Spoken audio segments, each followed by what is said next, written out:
gardeners, to the people in the cafeteria, to the teachers, to the administration staff. We all are there to sort of introduce ourselves and welcome the students. And at that point, it's always pointed out that we're all here basically to support the students and to make sure that they have a productive and happy and safe 2 years on this campus, productive in both personally and academically. But after that, the maintenance staff or the non-academic staff and the academic staff don't really do anything together in which we, for example, would discuss UWC values in our day-to-day lives, or so after that it becomes a very need-based relationship. We don't get together to talk about values, to talk about how things are to be done, why certain we always talk to the students about how they should speak to support staff, to be respectful, blah blah blah. But the people who work in the hierarchy don't always treat the support staff respectfully. Okay. But that will never be a conversation that happens. So one half of the college is constantly talking about UWC values, and the other half just knows that we are here and there are these values, but it doesn't really affect them in any way or the way that they live their lives on campus. Okay.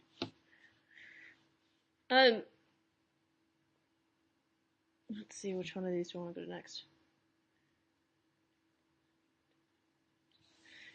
So within the organization, how does your team kind of fit into there? And how do the decisions of the organization reflect your team?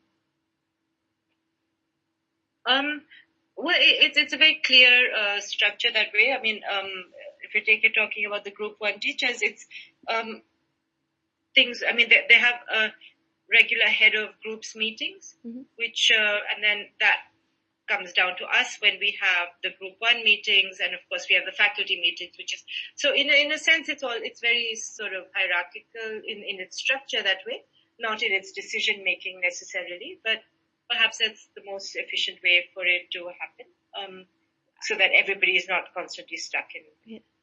How is the decision making? So that layout's hierarchical, but how is the decision making layout? I think it goes both ways. Sometimes there are things that are taken from, like might even be from students who have their college assembly. So it goes from the students, or it might be from students from a particular class.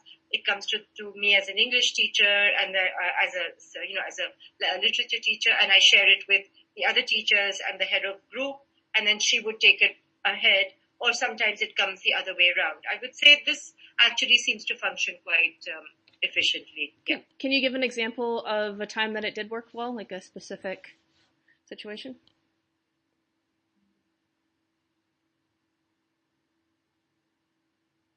No, I mean, it's just a routine.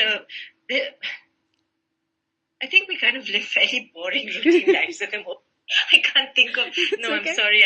If I think of something, I could always email you or something later. Yep. But I can't think of anything right now. No problem. Not or didn't work. It was not so. Is there a time when the organization made a decision that you were just didn't meet your expectations? You were just surprised by it.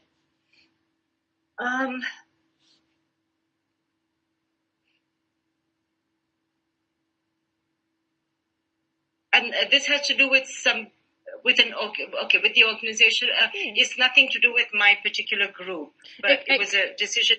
Okay, so we've had a couple of people who have been short-term teacher, for example, who had been employed at one point of time, who was there just for a few months as a stopgap teacher, and we felt that his behavior was extremely inappropriate in some way. He was a good teacher, but very inappropriate behavior in some ways, and we were really shocked that the school decided to tolerate that behavior, saying that he would only be here for 3 months and he was leaving at the end of that. So that was very disappointing because some of us felt that the students were being put at risk, but the management was saying that it's because of the students needing to finish certain things before the exam that we cannot get rid of them. So we felt that was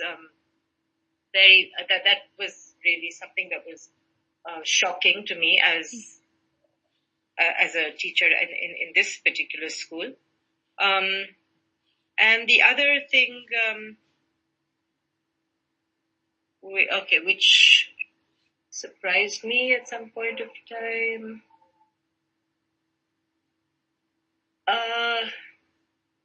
Yeah, I mean, I guess the only sort of issues in which I've been surprised by things that the management has done has been to do with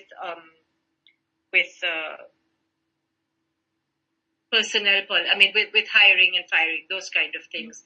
But otherwise, I find I'm quite supportive of some of the decisions, some rather unpopular decisions, for example, that the management has taken over the last few years. But for example, 3 years back, we had a sort of drought in this state, and by law, we were not supposed to fill swimming pools, and the students one batch of students and teachers were extremely angry that our school had decided that year we would not fill the swimming pool.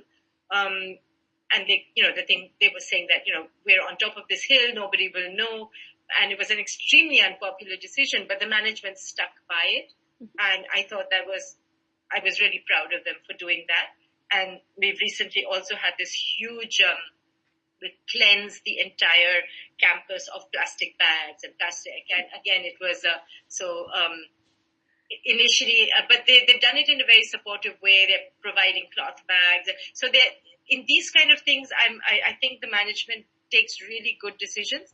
But as far as their HR goes, I think wherever there's been a conflict with or unhappiness with the way things have happened, for me, it has always been to do with these policies in which I think most of us don't have much of a say. And I find it's often in direct conflict with UWC values, in a sense.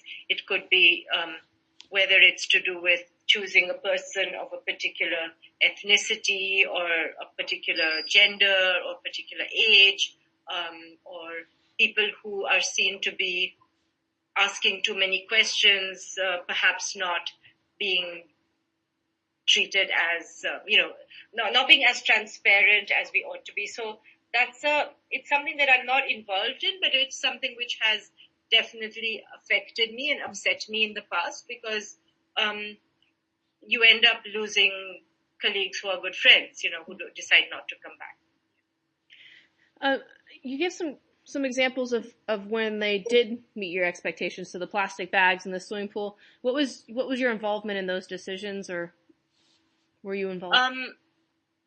I wasn't really involved. I mean, in that, it was these, the thing about the swimming pool, I think many of us were involved in sharing information. Mm-hmm. So, for example, at that time, I did, two of us made a presentation to the students on exactly what the situation was in, so we did shared statistics, we shared pictures, of what the situation was, not far away from the college, just down in the, we're on this hill, and just down in, and also shared some rather shocking statistics of how much water the college draws from the nearby river and what it's being used for. And then, so I think teachers had come together, and some students, I'm happy to say, had come together to put together a really, really powerful presentation on water use. And we introduced water audits that year.